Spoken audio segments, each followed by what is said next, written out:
And what do we have here? Oh, it's another Behringer machine. It's Deepmind, 12 voices with 4 octaves. And, well, but isn't it a Juno clone? No, it's not actually. I mean, the panel and the external layout, the external architecture is maybe Juno-like, Juno-inspired. And this is true, but this synth is kind of nothing like Juno in sound or synthesis, I would say. It's a beast of its own kind. And actually, if I wanted to talk about features of this synthesizer, all the routing, matrixing possibilities about the effects section, which is also amazing here, it would actually take, I think, too much time. And yeah, effects section, this is maybe my main like about this synthesizer, because this is the most exceptional and the best digital effects section I have found on any synthesizer. Really. And some people say it's bad because it's not possible to make Deepmind sound good without its onboard effects, which is obviously not true. But effects that are here, that are signed by TC Connect, another Behringer family company, these effects are going to make your sounds really amazing. And this is not only Deepmind, I would say this is Darkmind, because it's able to provide you with all the rich, dense sound design drones and all the patches that give you this vast darkness and thickness. It's able to provide you with very long, evolving sounds. And it's harsh, it's rough, and it's got tons of character on its own. So definitely no, it's not Juno. And I really like it because it's deep. It's got lots of great effects. And also, I told you that I don't use arpeggiators or sequences or on synthesizers. And there's one exception. And this exception goes just for Behringer Deepmind, because I find its arpeggiator and sequencer quite amazing and very easy to actually use, to edit, and to implement, to make them a part of your sounds. And for the purpose of this really very upcoming jam I'm talking about all the time, I actually decided to create, I not decided, it just went on the way, just like this. I created 2 patches, and I will try to use them both in what you're gonna hear in a few minutes. And let me play both of them for you now.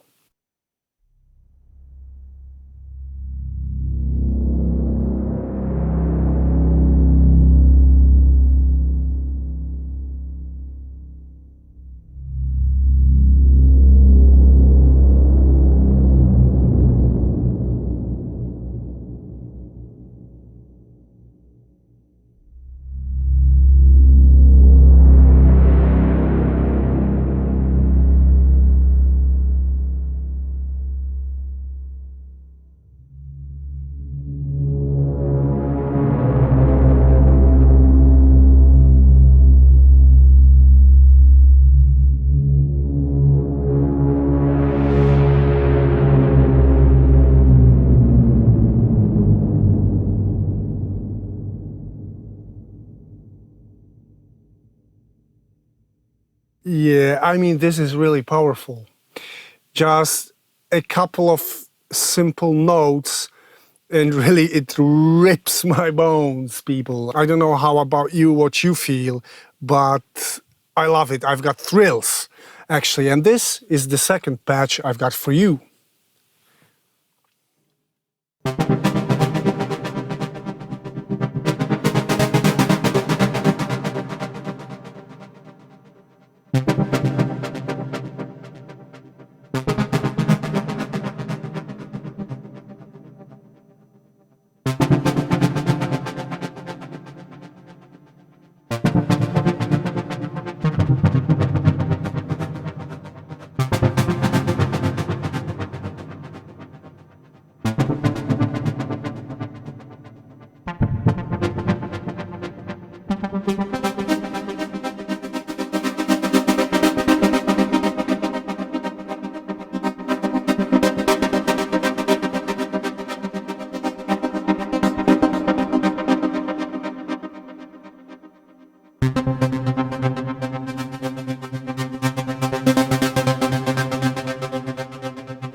Hey, do you know that I actually forgot to tell you that Deepmind has got crappy fader tops that are falling off for no reason? And that's actually a monotimbral synth, so I cannot layer the sounds. And these are my dislikes for this synthesizer. Yeah, and so on and so on. So here you can hear how I use the sequencer of Deepmind, because I didn't feel like doing this in my DAW. I actually preferred to program this on the synthesizer. Let's move down, because here's another of my machines, and this is, well, what do you want me to say? It's Moog Subsequent37. It's the king, they say, right? And yeah, it is the king for me too, but just for one particular thing, for bass. I'm using this synthesizer to create bass sounds, because really, I know it is said so, it's kind of a popular opinion, but it is really so. There's no bass like Moog bass. And I'm really so happy to have bought this machine, because it not only covers my needs in the bass department mainly, but it makes it in an exceptional, completely exceptional way. And what I really love about it, of course, these are fat-sounding Moog oscillators. You've got two of them. You've got sub, you can add. You've got noise. And you can actually make some feedback, or you can feed it with external signal, and you can treat it as an additional oscillator you can use. So that's actually quite a lot. Oh, well, here, this is famous leather Moog filter. Is there anything else I should actually say here that it's just Moog filter? Let's leave it there like this. I've got envelope generators on the right, and moving just to the left, back again, I've got two modulation slots. I can choose sources and destinations here. I can choose pitch amount, filter amount. I can choose some more stuff to be modulated by two LFOs that are here. They are not really very well probably visible maybe, but they are here. Here's the glide section, and here's the arpeggiator section. And my main dislike, actually, these are two dislikes, are about, first one is about arpeggiator, because it's not easy to program and use. And it also goes with the second, more general remark, that there are lots of things hidden on this machine, but you have to memorize or sit with your manual to really get access to all the key shortcuts to unveil and use all the features of this synth. There are a lot of them, and they are amazing, but they are not easily accessible, I have to tell you. And the architecture of this machine, the front panel, it's so rich, it's so good looking, it's so synth, I would say. But you know what? It's not transparent, and it's not easy to use.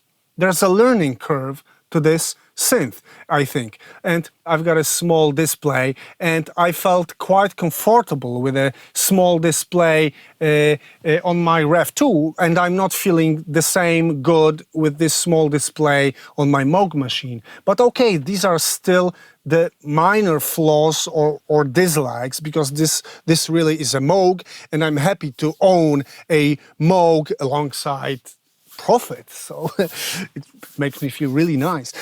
And yeah, and as you can guess, I've designed a bass sound. Listen to it.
Yeah, the fun is endless, really.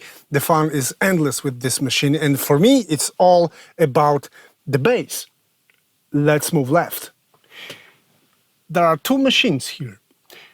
Let's start with the top one. It's classic Virus TI version 1 desktop machine. And okay, everybody really knows what Virus is, how it looks like.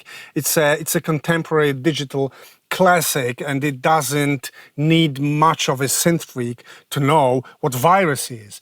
And some people love them, some people hate them, some people hopefully are quite neutral about them. And I'm in the group of people who really loves them, and I'm happy that I have got mine secondhand. Why I love it? It sounds amazing. Yes, I do believe it sounds amazing. These are the best digital oscillators and one of the best digital filter sections I've ever heard. And I love it because oscillators are vast, are very versatile. You can actually do all the sounds you can imagine somehow. If you just know how, with this Virus, it's extremely powerful. It's the palette of sounds getting out of this machine is unimaginable. It's huge. Actually, it's just the only limit for you is going to be your imagination, what you create.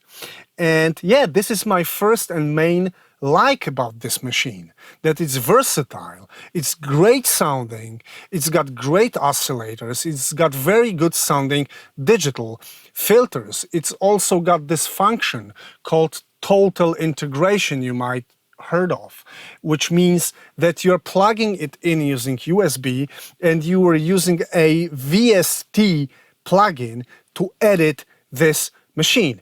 Yeah, it's also some kind of an advantage for this synth, but also this is my first and main dislike about Virus. This total integration isn't so actually total, and sometimes it doesn't work as it should. You need to double check your USB cable. You are not allowed, I would even say, to use any USB hub.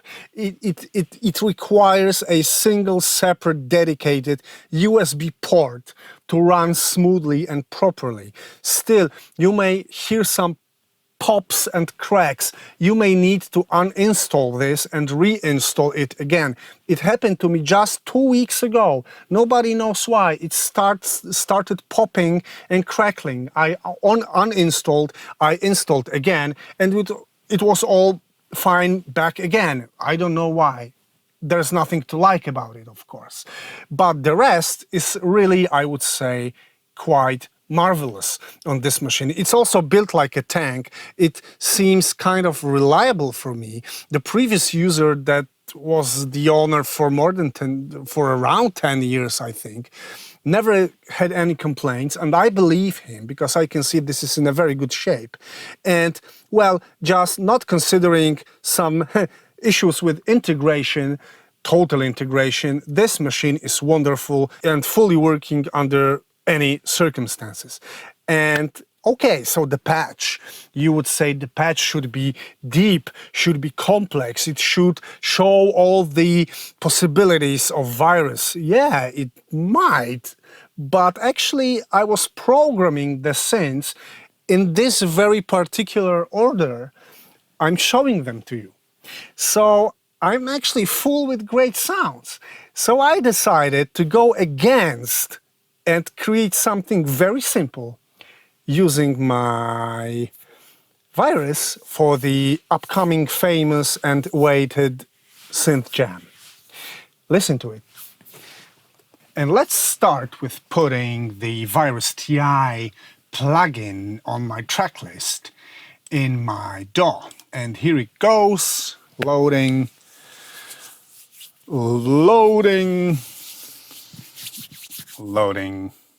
Oh, the audio interface buffer size is too large, please lower it, blah, blah, blah. The point is actually that my buffer is lower than that. But I told you, TI causes problems, and this is one of them. I warned you. Anyway, let's move forward. Let's forget about it.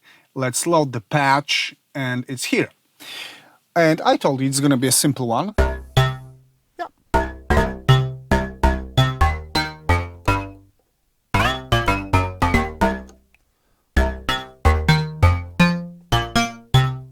Well, nothing too fancy, really.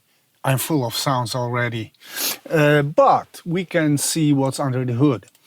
So I'm actually using two oscillators. This is first of them. Ah, nice fat thing. And this is the second one. But also, if you feel like, you can use the third oscillator that's also got some waveforms here, quite a lot actually, as you can see. You can use a sub-oscillator, you can use noise, you can ring modulate things here too. So, well, really powerful. And also for oscillators, look, classic, hypersaw, wavetable with many great waves to choose from. Then you have grain, which is also wave table based.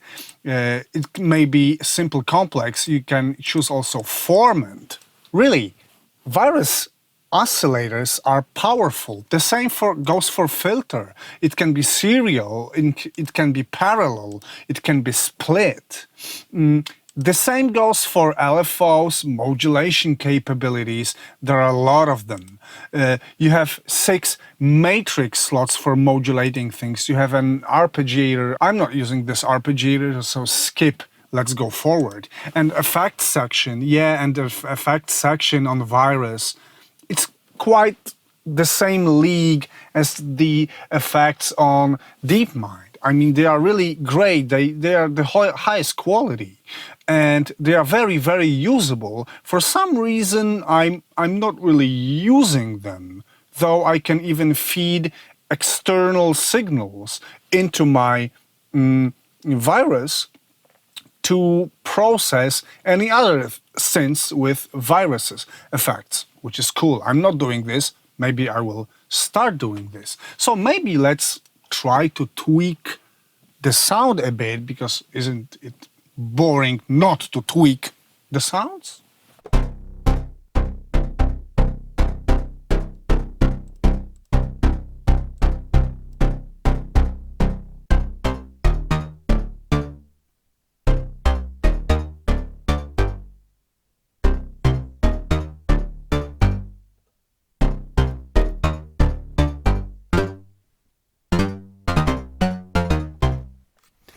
Still very simple, but very good sounding, and this is what I really love about my Virus TI, let me say it again. And let's move on and let's get back to this part of my rig. And here it goes. This is the 7th of my hardware machines. It's Nord Elite 4 rack version. And what I like about it, it's fairly simple to edit. It's red and it suits my studio. It's multi-timbral because it's got 4 parts. And that's it, because actually I don't like it. But there's nobody to ban me from having it. And that's why I just bought it, because maybe I was curious to compare it to the Virus TI. I cannot even compare these two. And the rest, well, the rest I really, I don't like it. You're gonna meet people that are gonna tell you that it sounds thin, it sounds weak, it's supposed to be a virtual analog, and it sounds completely unconvincing and digital. And I think all these people are right. And yes, it sounds digital, it sounds like a cheap yet very well-built VST from some years ago, maybe. And yeah, and actually I'm not even sure if I should talk about it more, because yeah, I've read the whole manual, I know all the synthesis here, but I'm not interested in this synthesis on this machine. It just looks good in my studio. It's a nice addition. Clients like it. Clients like to look at it. Clients like it, and I like it when I tell them not to touch it. Yeah. and that's it. So I'm gonna play you the sound because I promised you I'm gonna use all of them in my jam. So I have created a patch, and this patch is gonna be part of the jam, and this patch is gonna be the best comment on my relation to this machine and what I think about it. Listen to it.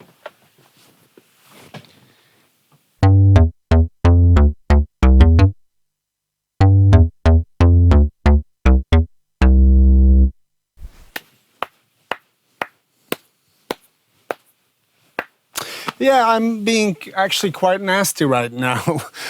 Maybe this synth isn't so bad. Maybe I should spend more time with it, learn it more, get along with it, because I just started feeling sorry for it.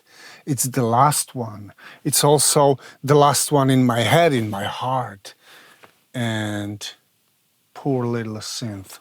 Yeah, I'll think my approach over. Anyway, let's try to sum the things up. And this is how you met my whole hardware arsenal. I hope you didn't get bored too quickly. I hope you liked it. Of course, I've got more because I've got VSTIs.